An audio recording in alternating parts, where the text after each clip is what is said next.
नमस्कार, मी शामराव मोकाशी आणि रिक्षा टॅक्सीचं बिल्ले कुणाला काढायचे असतील तर काढा जावा.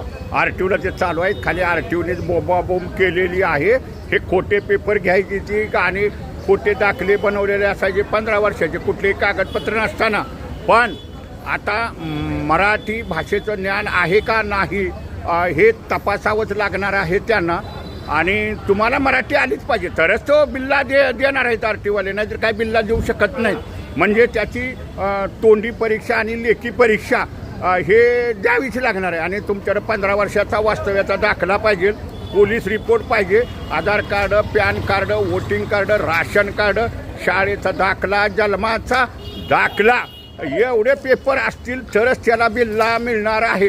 पण मराठी बोलावं लागणार आहे. मराठीची परीक्षा हे आर टी ओवाले न घेता जर बिल्ला दिला तर आर टी ओवाल्यांची मात्र नोकरी जाणार. आणि दाखले ते मुंबई शहरातनं खोटे बनवून आणतात.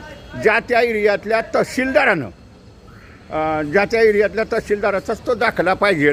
आणि तिथं राशन कार्ड, वोटिंग कार्ड, आधार कार्ड, पॅन कार्ड ह्या सगळे त्याचे ठोस पुरावे असतील तरच आर टी ओवाले बॅच देणार. आणि जरी चुकून जरी कोणी पैसे खाऊन आर टी ओवाल्यानं हा बॅच दिला ना तर डायरेक्ट आर टी ओवाल्याची नोकरी जाणार आहे बघा.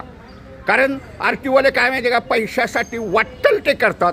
पण तोंडी परीक्षा आणि भाषेचं ज्ञान हे असल्याशिवाय कुणालाही बिल्ला देता येणार नाही.